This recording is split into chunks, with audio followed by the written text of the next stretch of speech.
हस्बी रब्बी जल्लल्लाह मा फी क़ल्बी गैरुल्लाह हस्बी रब्बी जल्लल्लाह मा फी क़ल्बी गैरुल्लाह ला इलाहा। हाँ मेरे भाइयों, जागना आपको है, जागना हमको है। फिर कहता हूँ इन्नल्लाह ला युगय्यिरु मा बिक़ौमिन हत्ता युगय्यिरु मा बिअनफुसिहिम। दिल बदल सकते हैं, जज्बात बदल सकते हैं, मुल्क के फिक्र ख्यालात बदल सकते हैं, दौरे मौजूद के दिन रात बदल सकते हैं। यारो हम तुम बदल जाओ तो हालात बदल सकते हैं। तो बोलो बदलोगे ना इंशाअल्लाह? मदरसे से मोहब्बत करोगे ना इंशाअल्लाह? इमाम साहब को 6000 तनख्वाह दोगे ना इंशाअल्लाह? कुछ लोग अभी भी इंशाअल्लाह कह रहे हैं। इसका मतलब है कि इमाम साहब को 6000 तनख्वाह दे के आपको खुशी हो जाती है। मुझे बताओ 6000 से होता क्या है? कुछ होता नहीं ना। तो फिर इमाम साहब को इतनी मुख्तसर तनख्वाह देते क्यों हो? और देने के बाद उसमें इतनी कैद, इतनी शर्तें लगाते हो। खुदा की कसम, अगर ये उलमा और ये इमाम तुमसे रूठ गए और क़यामत के दिन अगर तुम्हारी तरफ आंख फेर के अगर एक बार आंख चढ़ा के देख लिया तो तुम्हारे जिंदगी भर के किए दिए सारी चीजों पे पानी फिर जाएगा। नबी का फरमान है मन अहानल आलिम फ़क़द अहानल इल्म। पूरी रिवायत है, जिसने आलिम की तौहीन की गोया उसने इल्म की तौहीन की, और जिसने इल्म की तौहीन की गोया उसने नबी की तौहीन की, और जिसने नबी की तौहीन की गोया उसने अल्लाह की तौहीन की, और जिसने अल्लाह की तौहीन की उसका ठिकाना डायरेक्ट कटक और भुवनेश्वर होगा। समझ रहे हैं आप? इसलिए फैसला अब आपको करना है। बहरहाल मेरे भाइयों, मेरे बुजुर्गों, वक्त कम और हमारे पास एक अल्लाह वाली शख्सियत को आना है। मैं आपको बस साफ सुथरी बात करना ये चाहता। पहलगाम हमले हुए, पहलगाम हमले के बाद हिंदुस्तान और पाकिस्तान के बीच इतना बड़ा लफड़ा भी हुआ। बोलो क्या मुसलमानों ने पाकिस्तान का सपोर्ट किया? कभी नहीं किया, और न कर सकता है। हमने तो इस मुल्क को चुना है। हमारे अकाबिर, हमारे उलमा, हमारे दानिशवरान ने जामा मस्जिद की सीढ़ी पे तकरीर करते हुए रोका था और कहा था तुम हिंदुस्तान की खूबसूरती को छोड़ के कहाँ जाते? लाल किले की बुलंदी तुम्हें आवाज देती है, लाल कुतुब मीनार की बुलंदी और कुतुब मीनार का मीनार तुम्हें आवाज देता है, ताजमहल की रानाइयां तुम्हें आवाज देती है। हमने अपने अकाबिर की आवाज पर आवाज मिलाकर लब्बैक कहकर इस मुल्क को चुना था। लेकिन ऐ मुल्क के हिंदू भाइयों, ऐ मुल्क के सिखों, ऐ मुल्क के ईसाई भाइयों, मैं आपसे कहना चाहता हूं कि हम इस मुल्क में रहकर गलत कर लिए थे, आप ये नहीं कह सकते। हम इस मुल्क के सच्चे सिपाही हैं। अगर सच्चे सिपाही नहीं होते तो फिर हमारे अकाबिर, हमारे उलमा, हमारे दानिशवरान किस तरह से पाकिस्तान की ईंट से ईंट बजाने की बात हमेशा की। पाकिस्तान में जो भी दहशतगर्दी के नाम पर हिंदुस्तान को उड़ाने और हिंदुस्तान को खत्म करने की बात करता है, हम हमेशा उनके खिलाफ अपनी आवाज उठाए हैं। यही वजह है कि अगर कर्नल सोफिया कुरैशी जैसी मेरी बहन ने हिंदुस्तान से निकलकर पाकिस्तान में घुसकर हमला किया तो इस पर पूरे भारत के लोगों ने गर्व किया। बोलो किया कि नहीं किया? अभी तो कटक से भुवनेश्वर से आ रहे थे, कईयों की गाड़ियों में देखा कि कर्नल बहन सोफिया कुरैशी की फोटो एक तरफ लगी हुई है। बोलो ये जिगरे की बात है कि नहीं है? बोलो ये हिम्मत की बात है कि नहीं है? अरे बॉर्डर क्रॉस करके तैयारे से जाना और फिर वहां जाके उनके घर पे घुस के जाके हमला करना, ये तो बहुत बड़े जिगरे की बात है। ये दर्शाता है, इसका मतलब कि इनके बाप दादाओं ने भी इस हिंदुस्तान के लिए अपनी जानों का नजराना पेश किया है, बलिदान दिए हैं, कुर्बानियां पेश करी। लेकिन उसके बावजूद हिंदुस्तान के कुछ ऐसे नफरती चिंटू भी हैं। अब वो आप जानते होंगे कि वो कौन है, मंत्री पद पे विराजमान है। उसके बावजूद हमारी बहन सोफिया कुरैशी का रिश्ता कहां से जोड़ा और किस तरह के अल्फाज का इस्तेमाल किया। खैर उस पे हमारे हिंदू भाइयों ने भी, बेशुमार लोगों ने, सब लोगों ने कहा कि ये गलत किया है, इसको माफी मांगनी चाहिए, हत्ता कि उसके खिलाफ FIR तक दर्ज कर दी गई। बहरहाल मेरे कहने का मतलब ये सारी कुर्बानियां देने के बावजूद तुम्हारी वफादारी पर अगर किसी को शक होता तो अब इससे बड़ी वफादारी और हम नहीं देख दे सकते। मेरे भाइयों, मेरे बुजुर्गों, अब बस हमारी और आपकी जिम्मेदारी ये है कि एक तरफ अगर मेरा वतन है, दूसरी तरफ मेरी शरीयत है। वतन को भी देखना है और शरीयत को भी देखना है। कहीं ऐसा न हो कि हिंदुस्तान में ये नफरती चिंतु हमें हिंदू मुस्लिम में उलझाकर हमारी मस्जिदें, हमारे मदरसे, हमारी खानकाहें, हमारे मराकिज, हमारे दीनी मकातिब और दीनी शायर इस्लाम पर ये हमला करें और हम देखते ही रह जाएं। इसलिए होशियारी के साथ जिंदगी गुजारनी है, आंखें खोल के जिंदगी गुजारना। इन मदरसों की हिफाजत के लिए हर मोड़ पे तुम्हें आगे आना है। इसलिए कटकना, काकटपुर, नियाली और आसपास के आए हुए गयूर मुसलमानों, मैं आप सबसे कहना चाहता हूं, अगर ये मदरसा मदनिया अनवारुल उलूम आपके इस इलाके में जिस तरह अभी कायम है, इंशाअल्लाह अगर ये मदरसा आगे बढ़ेगा, इस मदरसे की किरणें आसपास के इलाकों में अगर पड़ेंगी, ये मदरसा जो आज एक टिमटिमाता हुआ चिराग है, अगर अल्लाह ने चाहा ये मदरसा आफताब की शक्ल अख्तियार कर गया, यानी सूरज की शक्ल अख्तियार कर गया, जिसकी रोशनी और जिसकी शुआएं आसपास के इलाकों में अगर पड़ी, तो तुम देखना इंशाअल्लाह यहाँ से ईमान के गहवारे, ईमान के मतवाले, ईमान पर मर मिटने वाले जियाले, अल्लाह के सिपाही, अल्लाह पर मर मिटने वाले जियाले पैदा होंगे। इन मदरसों की तारीख बड़ी अजीम रही है।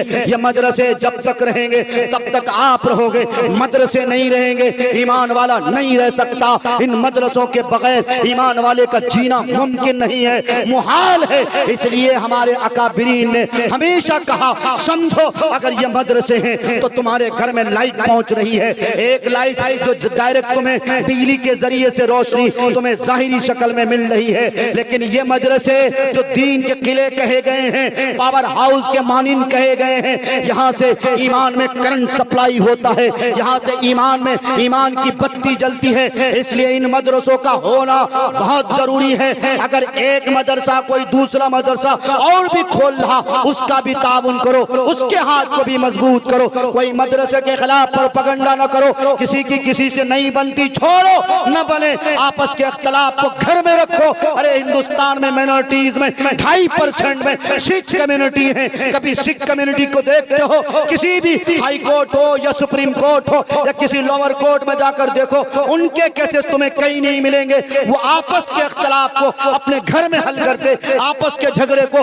आपस में बैठकर वो खत्म करते हैं। लेकिन ये मुस्लिम कौम, पैसे की ताकत है, पैसे का नशा है, ओहदे का नशा है, ताकत पर गुरूर है। छोटी छोटी बात पर थाना जाता, भाई के खिलाफ FIR करता है, झूठी FIR करता। ये कौम कभी तरक्की नहीं कर सकती है। अगर तरक्की चाहते हो तो भाई और भाई के दरमियान मोहब्बत से रहो, अखुवत और भाईचारगी की मिसाल कायम करो, समाज के दुख दर्द को आपस में मिल के खत्म करो। किसी का किसी से इख्तिलाफ, तीसरा भाई खड़ा हो, उसके इख्तिलाफ को खत्म करने की कोशिश करे। अगर कोई केस करने जाता है तो समाज के 10 लोगों को आगे आना चाहिए, दोनों के माबैन सुलह मुसालहत करानी चाहिए। ऐसा समाज जिस दिन बनेगा, ऐसी सोसाइटी जिस दिन बनेगी, जिस दिन मेरे समाज में ये बात पाई जाएगी कि अगर कटकना के किसी एक गरीब को अगर कोई बड़ी बीमारी हो जाए और उसके इलाज के लिए अगर पैसे का इंतजाम न हो, हाफिज तौकीर सामने आए, हाफिज फरीद सामने आए, जनाबे कारी साहब जो आपके नाज़िम साहब हैं वो सामने आएंगे, साबिर साहब सामने आएंगे और दीगर लोग सामने आएंगे और ये लोग कहेंगे कि गरीब का इलाज अगर न हुआ और गरीब अगर इलाज के बगैर मर गया, अल्लाह को प्यारे हो गया, तो याद रखो कटकना वालों, तुम सबको अल्लाह के यहाँ जवाब देना पड़ेगा। तो बोलो उस दिन क्या करोगे? इसलिए ऐसा समाज बनाओ, ऐसी सोसाइटी बनाओ कि गरीब भूखा न मरे, गरीब इलाज के बगैर न मरे। और अगर किसी के पास 5 बेटी हो, 4 बेटी हो, गुर्बत की वजह से अपनी बेटियों की शादियां न करा पाता हो, इस समाज को चाहिए ऐसा इंतजाम करें कि गरीब बाप की बेटियों के शादियों के इंतजाम जिस तरह से साउथ के इलाके में इज्तिमाई शादी होती है, हमें अपने इलाकों में भी वो जिंदगी और वो इज्तिमाई शादी वाली जो बात बहुत खूबसूरत रिवायत है, उस रिवायत को कायम करनी चाहिए। तो बोलो मेरे भाइयों, मेरे बुजुर्गों, ये जो मैंने चंद मुतफर्रिकात आपके सामने रखे, उस पर आप सब अमल करोगे ना इंशाअल्लाह। पहली गुजारिश मेरी आप सबसे ये थी, माओ बहनों की फिक्र करनी है, माओ बहनों को तालीम याफ्ता बनाना है। वो इंटर करे न करे इससे कोई मतलब नहीं, वो BEd करे न करे इससे कोई मतलब नहीं, वो DLEd करे न करे इससे कोई मतलब नहीं, MA करे न करे, BA करे न करे कोई मतलब नहीं, लेकिन हाँ इससे मतलब जरूर रखना है कि वो मोहम्मदुर रसूलुल्लाह की खादिमा बन रही कि नहीं बन रही है। इतनी तालीम वो हासिल कर रही कि नहीं कर रही, जिससे कि गलत और सही के दरमियान फर्क करने की तमीज हो। इतनी तालीम अगर हासिल नहीं कर रही, वो बाप भी मुजरिम होगा, वो माँ भी मुजरिम होगी। कल क़यामत के दिन उस बाप के गरेबान भी पकड़े जाएंगे, उस माँ के गरेबान भी पकड़े जाएंगे। इसलिए अपनी छोटी छोटी नाज़मू नन्ही मन्नी मासूम बच्चियों को मदरसा भेजिए, मकतब भेजिए। और मैं एक बात जिम्मेदारी के साथ कहता हूँ, आजकल समाज में ये चीज़ बहुत तेजी के साथ फैल रही। बच्ची छोटी होती है, उसको गलत कपड़ा पहना दिया जाता, और जब कोई टोकने वाला टोकता है, कह रहे तुम्हारी बच्ची है, बच्ची को ऐसा कपड़ा मत पहनाओ, तो कुछ लोग कहते हैं कि अभी मुन्नी है, अभी मासूम है, अभी छोटी है। याद रखो ये सब ओटी छोटी कुछ नहीं होती। बच्ची को शुरू से जिस लाइन में जिस तरबियत दोगे, जिस जगह पर चलने की तालीम दोगे, उनको बताओ कि बिटिया तुम एक लड़की हो, तुम एक बच्ची हो, तुम औरत बनोगी, तुम्हें फातिमतुज़ ज़हरा के कैरेक्टर और उनकी जिंदगी और उनके सीरत को अपनी जिंदगी में दाखिल करनी है, तो इंशाअल्लाह खुदा की कसम तुम्हारी बेटी फातिमतुज़ ज़हरा की कनीज़ा बनेगी। फिर वो एक बेटी समाज की कई बेटियों को सुधारने के लिए आगे बढ़ेंगी। तो बोलो ये तरबियत का काम करोगे ना इंशाअल्लाह। और माँ बाप जिनकी शादियां होती हैं, मैं उनसे भी कहना चाहता, आपकी और हमारी गलती है कि मियाँ बीवी बच्चों के सामने झगड़ते, खासकर मासूम बच्चियां जो होती हैं उनके सामने तो झगड़ने की कोशिश न करें। ये जो मासूम बच्चे होते हैं ना, उनके ज़हनो दिमाग यानी उनकी जो तख्ती होती है उस पर कुछ भी लिखा नहीं होता। आप जैसी जैसी बात उस बच्ची के सामने करोगे, आपकी बात यानी गार्जियंस और पेरेंट्स की बात को वो बच्चा अपने जहन के तख्ती में सेव कर लेता है। इसलिए अगर आपस में रंजिश भी हो, किसी तरह की कोई बात भी हो, बच्चियों से बच्चों से हटकर कोई बात करें। बच्चों के माबैन और बच्चियों के माबैन अगर वो बात करी जाएगी, उस बच्ची का जहन और दिमाग पर वो असरात आएंगे। फिर वो बच्ची जब बड़ी होगी और अपने घर जब जाएगी, उसकी माँ अगर ऊंची आवाज वाली होगी, तेज जुबान वाली होगी, कैंची जैसी चलाने वाली जुबान वाली होगी, उसकी बेटी पर भी अपनी माँ उसकी माँ का असर पड़ना लाजमी है। इसलिए माओ से भी कहना चाहता हूँ, अपनी जुबान खोलो तो जरा संभाल के खोलो, कहीं ऐसा ना हो कि तुम्हारी हरकत की वजह से तुम्हारी बिटिया भी गलत हो जाए। मेरे भाइयों, मेरे बुजुर्गों, आप सबसे मैंने इतनी सी गुजारिश की थी, तो पहली गुजारिश मेरी यही है, अपनी बेटियों की तालीम की फिक्र करो। जब बेटियां पढ़ी लिखी होंगी और खासकर दीनी तालीम याफ्ता होंगी, तो इंशाअल्लाह ये समाज बदलेगा, ये सोसाइटी बदलेगी, ये इलाका बदलेगा, हालात बदलेंगे। और उसके बाद दूसरी जिम्मेदारी क्या है? दूसरी जिम्मेदारी नौजवानों आपकी है। आप अपने अंदर एक यूनिटी बनाओ, आप अपने अंदर एक सोसाइटी बनाओ। वो सोसाइटी कैसी सोसाइटी? वो सोसाइटी ऐसी सोसाइटी होनी चाहिए, ये काकटपुर का इलाका और आगे नियाली का इलाका और आसपास के जहां कहीं भी मुसलमानों की बस्ती है, उन सारी बस्तियों को अपने ज़हन और दिमाग में रखना है। जहां किसी मुसलमान को परेशानी हो, नबी अलैहिस्सलाम के उस फरमान के मुताबिक अल मुमिनु लिल मुमिनी कल बुनियान यशुद्दु बाज़हु बाज़ा व शब्बका बैना असाबिही। नबी अलैहिस्सलाम ने फरमाया था, मुसलमान की जिम्मेदारी ऐसी है जैसे घर बनता और घर के कई सारे खंबे होते हैं। अगर एक खंबा जो मजबूत वाला हो उसको गिरा दिया जाए तो घर कमजोर हो जाता, घर गिर जाता। ऐसे ही मुसलमानों की जिम्मेदारी है। अगर काकटपुर का मुसलमान परेशान हाल है और नियाली के मुसलमानों को मालूम है कि काकटपुर का मुसलमान परेशान और उनकी परेशानी में ये शरीक नहीं होता, इसका मतलब कि ईमान की खुशबू नहीं है, इसका मतलब कि ईमान में करंट मौजूद नहीं है, इसका मतलब ये कि उसके ईमान में हलावत नहीं है। मेरे भाइयों, मेरे बुजुर्गों, मुसलमानों का मतलब यही है कि आपस के दुख दर्द को अपना दुख दर्द बनाया जाए। मैं आपके दुख दर्द को अपना दुख दर्द बोलता, आप मेरे दुख दर्द को अपना दुख दर्द बोलो। जब ये काम करने लगोगे तो याद रखो, नबी अलैहिस्सलातु वस्सलाम को जितने अलकाब मिले थे, आप अलैहिस्सलातु वस्सलाम को अमीन का लक़ब किसने दिया है? आप अलैहिस्सलातु वस्सलाम को सादिक का लक़ब किसने दिया? अपनों ने नहीं दिया, गैरों ने दिया है। सादिक गैरों ने कहा, अमीन गैरों ने कहा, मतलब साफ कि आप अलैहिस्सलातु वस्सलाम यहूदियों के साथ भी वही उसने सलूक का बर्ताव करते थे जो मुसलमानों के साथ करते थे। आज मुसलमानों का हाल ये कि वो खुद मुसलमानों के साथ ठग करता है। आज मुसलमानों का हाल ये कि मुसलमानों की दुकान में कोई लेने को तैयार सामान नहीं होता, बोलो क्यों नहीं जाते? वो कहता है कि मुसलमान ठगता है, वो कहता है कि मुसलमान बेईमानी करता, वो कहता है कि मुसलमान डकैती करता, गैरों की दुकान में जाता है। मैं आपसे कहना चाहता हूँ, आप क्यों डकैती करते हो? आप झूठ क्यों बोलते हो? आपको पता है सहाबाए किराम की तारीख, सहाबाए किराम ने तलवार से जंगें नहीं जीती हैं, ये तो किसी कमबख्त ने, ये तो यहूदियों के नापाक औलादों ने ये वहम फैलाया और दुनिया को बताया कि उमर फारूक ने तलवार के जरिए से इस्लाम फैलाया था, अबू बकर सिद्दीक ने तलवार के बुनियाद पे इस्लाम का झंडा लहराया। नहीं नहीं, ये गलत तारीख पेश करते हो।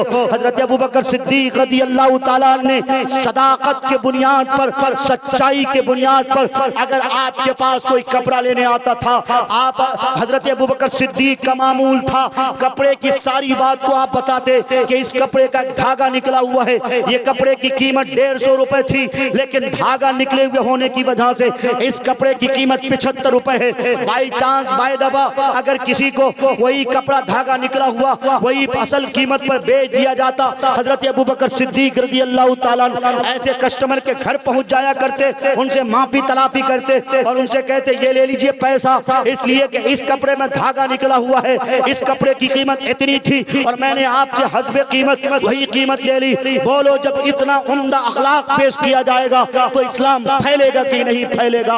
हजरत उमर फारूक रज़ी अल्लाह ताला की अदालत है, हजरत उमर फारूक की अदालत में मज्जाल है कि कोई टस से मस करे जाए कि उनका बेटा उसी अदालत के कटघरे में हो जाए, बेटे को भी वही सजा दी जाएगी जो आम लोगों को सजा दी जाती है। जब ऐसी अदालत कायम हो गई, दुनिया वालों ने देखा वाक़ईतन उमर फारूक की अदालत है, जिस अदालत में बेटा भी नहीं बच पाता, तब उमर फारूक की अदालत को दुनिया वालों ने कबूल किया और एक्सेप्ट किया और दुनिया के मुअर्रिखीन ने लिखा कि उमर फारूक जैसी अदालत करने वाला कोई माए कलाल नहीं हो सकता है। हाँ मेरे भाइयों, उस्मान गनी रज़ी अल्लाह ताला की हया और आपके गनी और आपके सहाबत के चर्चे अगर होते तो ऐसे ही नहीं हो जाया करते। आप इतने हया थे, आप इतने हया वाली शख्सियत, आपके अंदर इतनी पाकदामी और आप इतनी शर्मीले थे, आपके बारे में कहा जाता कि आप गैरों को क्या देखेंगे, आप खुद अपनी नजरों को गिरा लेते। हत्ता कि बाज दफा बाज रिवायत में आता कि आप एक बड़ा रुमाल लेकर अपने चेहरों को ढांप लिया करते, जब जाकर के अगर किसी को हया का खिताब मिला तो वो उस्मान गनी को मिला है। हाँ मेरे भाइयों, अगर हजरत अली करमल्लाहु वजह को शेर खुदा का लक़ब मिला, ऐसे ही नहीं मिला, ऐसी शुजाअत और ऐसी ताकत थी। हजरत अली करमल्लाहु वजह का पीछे का हिस्सा इतना मजबूत था, अगर कोई तीर चलाने वाला चलाता था पीछे के हिस्से में तीर भी जज्ब नहीं करता, और ऐसी ताकत और ऐसी शुजाअत और ऐसी बहादुरी थी कि पूरे मैदान को अपने हाथ से उखाड़ फेंकता था। ऐसी ताकत और ऐसी शुजाअत हजरत अली करमल्लाहु वजह की थी। इसलिए तुम्हें घबराना नहीं है, तुम्हें डरना भी नहीं है। तुम्हारे पास सिद्दीक की सदाकत है, तुम्हारे पास उमर की अदालत है, तुम्हारे पास उस्मान की सखावत भी है, तुम्हारे पास अली करमल्लाहु वजह की शुजाअत भी है। तुम वो कौम हो देखो जो कौम सदाकत के मैदान में आकर दुनिया वालों को अपनी मुट्ठी में कर सकते हो। तुम वो कौम हो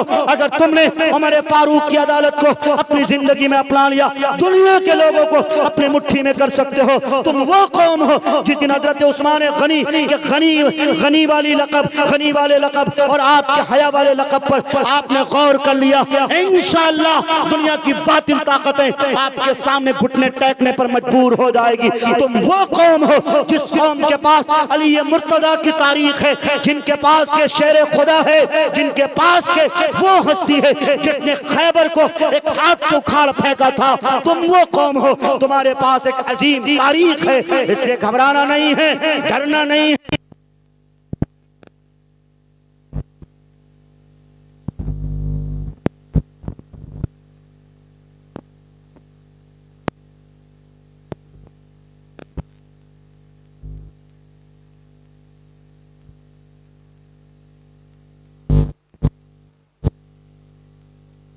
मुसलमान बनेंगे इंशाअल्लाह, हमारी आंखें मुसलमानों वाली होंगी इंशाअल्लाह, हमारे अखलाक मुसलमानों वाले होंगे इंशाअल्लाह, हमारे किरदार मुसलमानों वाले होंगे इंशाअल्लाह।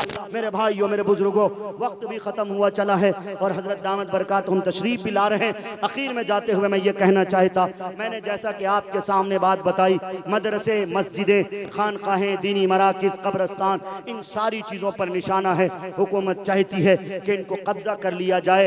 इसलिए मेरे भाइयों, मेरे बुजुर्गों, हम सबको हर वक्त तैयार रहना है। हम जब तक ये वक्त अमेंडमेंट एक्ट जो बना, हमारे उलमा हमारे दानिशवरान इस काला कानून के लिए हमेशा लड़ते हैं और लड़ते रहेंगे। अभी देश एक संकट से गुजर रहा, इसलिए हम वो आवाज नहीं उठा रहे हैं। अल्लाह करे कि मेरे देश में, मेरे मुल्क में अमन व अमान कायम हो, और जिन लोगों ने वतन की खातिर लड़ते लड़ते जामे शहादत का नजराना पेश किया, अल्लाह उनकी शहादत को कबूल करे। लेकिन ऐ लोगों, तुम्हें ये बात अच्छी तरह याद रखना है, अब वक्त आ गया, जैसा कि मौलाना मसूद साहब ने तो आपसे गुहार लगाई कि सरकारी फंड मिल रहे, ये मिल रहा, वो मिल रहा। मैं कहता हूं मेरे मदरसों को सरकारी फंड की कोई जरूरत नहीं है, मेरी मस्जिदों को सरकारी फंड की कोई जरूरत नहीं है, मेरे कब्रिस्तान को सरकारी फंड की कोई जरूरत नहीं। हजरत मौलाना अली मियां रहमतुल्लाह अलैह के सामने, जानते हो अटल बिहारी वाजपेयी सामने हाथ जोड़ के आया था, आप कहिए हम नदवे की चार दीवारी इतनी मजबूत कर देंगे कि कोई परिंदा पर भी नहीं मार सकता। लेकिन मौलाना अली मियां रहमतुल्लाह अलैह ने, जानते हो अटल बिहारी वाजपेयी से क्या कहा? नहीं नहीं, हम मदरसों के तामीरी काम में हुकूमत का दखल नहीं चाहते, हुकूमत के पैसे नहीं चाहते। हुकूमत 1% देगी, 10% का हिसाब मांगेगी, पता नहीं नीयत गड़बड़ा जाए तो क्या करेगी, कुछ कहना मुश्किल है।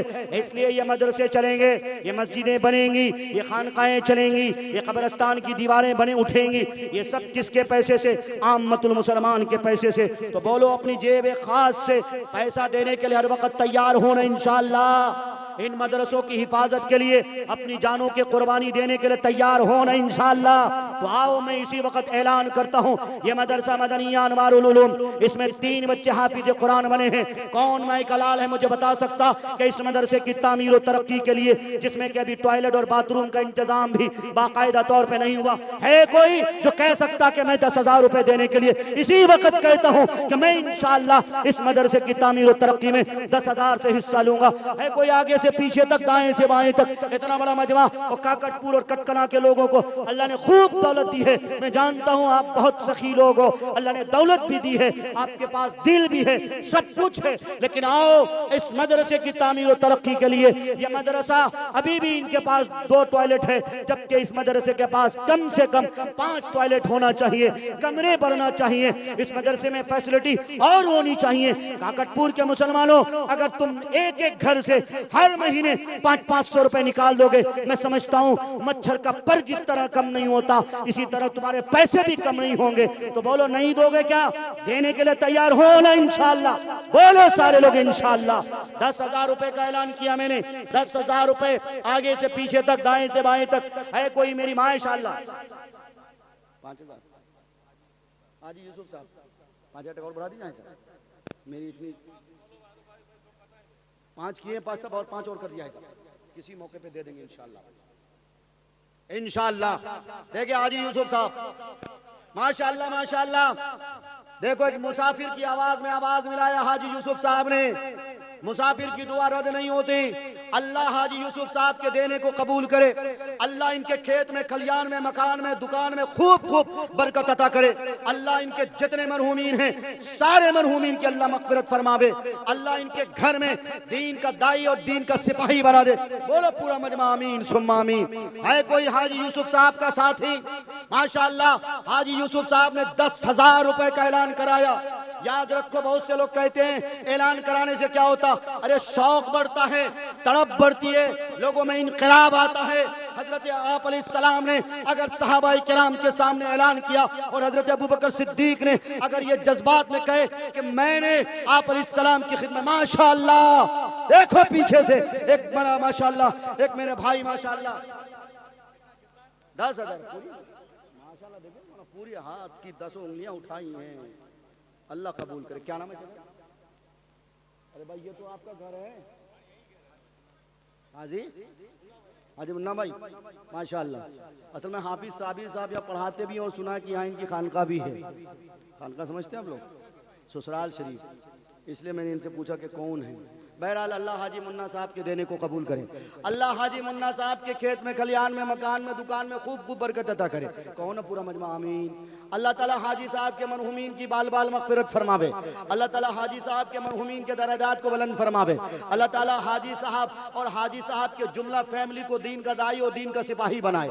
अल्लाह उनके घर की औरतों को बाइज्जत औरत बनाए। अल्लाह उनकी घर की औरत को हजरत फातिमा ज़हरा की कनीज़ा बना दे। बोलो पूरा मजमा आमीन। 2 लोग हो गए, एक और चाहिए। 3 का मामला बड़ा सख्त होता है। वजू में कितने फर्ज हैं? अच्छा गुसल से आइए ना, पहले बड़का वाला काम। गुसल में 3 है ना, तो एक कोई और साथी माशाअल्लाह हाजी यूसुफ साहब इधर से हो गए, दूसरी तरफ से हाजी मुन्ना साहब। ये वाली लाइन भी ज्यादा मजबूत है कि ये वाली लाइन ज्यादा मजबूत है? और माओ बहनों माशाअल्लाह, अब तो हाल ये कि सारा खजाना मेरी बहनों के पास होता है। आप कमा के लाइए, हमारी बहन जहाँ चाहेगी वहाँ पैसा लगाएंगी। उनकी तबीयत में हो, जहाँ जिस तरह चाहती है करती हैं। इसलिए मेरी माओ बहनों, मौका अच्छा है। आओ, मदरसे के नाम पे ऐलान किया जा रहा है। मौका अच्छा है माशाअल्लाह, माशाअल्लाह। आ जाओ, 10,000 रुपए देखो माशाअल्लाह। हमारे हाफिज फरीद साहब माशाअल्लाह, अबू ताहिर साहब के लड़के माशाअल्लाह 10,000 का ऐलान करा मैंने। मेरा ख्याल है 10,000 तो नहीं, लेकिन 5,000 जरूर है शायद। देख लीजिए तो जितनी रकम है। बहरहाल इस वक्त मैंने 10,000 के लिए एक भाई माशाअल्लाह, आ जाओ भाई देखो जल्दी से, हजरत मौलाना दामद बरकातुहुल आलिया उत्तर प्रदेश से तशरीफ लाए हैं। जबकि हजरत की तबीयत नासाज चल रही, अलील चल रही है। दुआ करो अल्लाह हजरत को अल्लाह ताला सेहत याबी अता करे। ये हमारे बड़े अकाबिर हैं, ये अगर होते हैं हमें हिम्मत मिलती है, हमें हौसला मिलता, हमें जज्बा मिलता है। ये अल्लाह वाले रात की तन्हाइयों में जब दुआ करते, अल्लाह ताला मेरे हक में फैसले फरमाता है। इसलिए मेरे भाइयों, मेरे बुजुर्गों, तीसरा कोई मेरा साथी जल्दी जल्दी बोलो जल्दी बोले माशाअल्लाह। तीसरा कोई साथी, हाजी मुन्ना साहब, हाजी यूसुफ साहब, 2 लोग हो गए। तीसरे लोग मैं इस लाइन से देखना चाहता हूँ। ये भी माशाअल्लाह बहुत मजबूत लाइन है। हालांकि बीच बीच में तलबा अजीज भी है कोई माशाअल्लाह टीचर वाला लड़का, है कोई मोबाइल की दुकानदार, है कोई कपड़े की दुकानदार, रेली वाला, रिक्शा वाला माशाअल्लाह। जल्दी जल्दी कोई आ जाओ। है कोई मेरी बहन माशाअल्लाह जिसको कि अल्लाह ने खूब दौलत दी हो, जिसको अल्हम्दुलिल्लाह खूब जेवरात पहनने की आदी हो, आ जाओ मदरसे में जेवर खोल के दे दो। 10,000 रुपए का ऐलान किया माशाअल्लाह। 2 साथी हो गए, 3 हो जाएगा, बात खत्म हो जाएगी। 3 पर बात खत्म हो जाएगी। जल्दी बोल दो।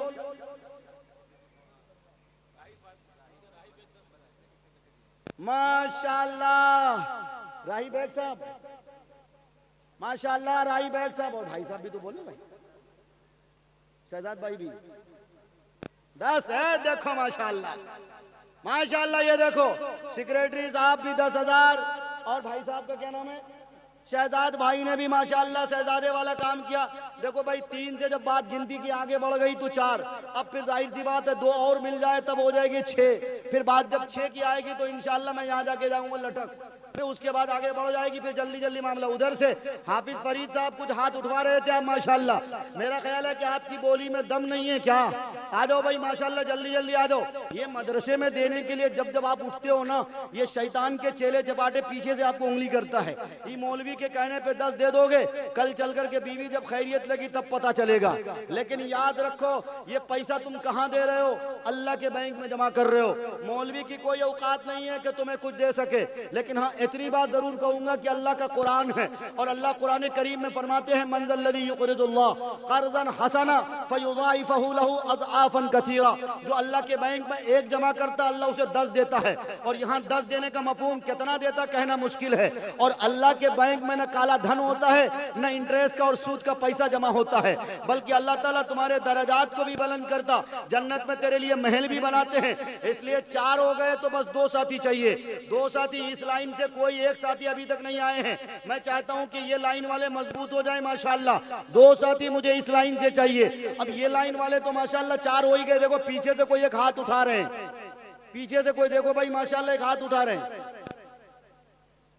कोई ऐसा तो नहीं कि इसके लिए हाथ उठा रहे हो, मैं उन्हें उसी को समझ लिया हूं। हाँ ये भी होता है कभी कभी।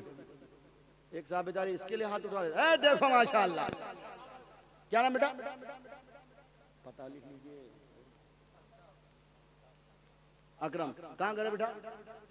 माशाअल्लाह। देखो काकटपुर वालों, कटकना वालों सब आपको पटकना दे रहे हैं। देखो दूर दराज से आकर के माशाअल्लाह आपके मदरसे के तामीर और तरक्की में हिस्सा ले रहे। याद रखो ये बच्चे जो दे रहे हैं ना, ये समझ लो कि अल्लाह के अकाउंट में जमा कर रहे हैं और यही पैसे इनके मरहूमीन को काम आएगा।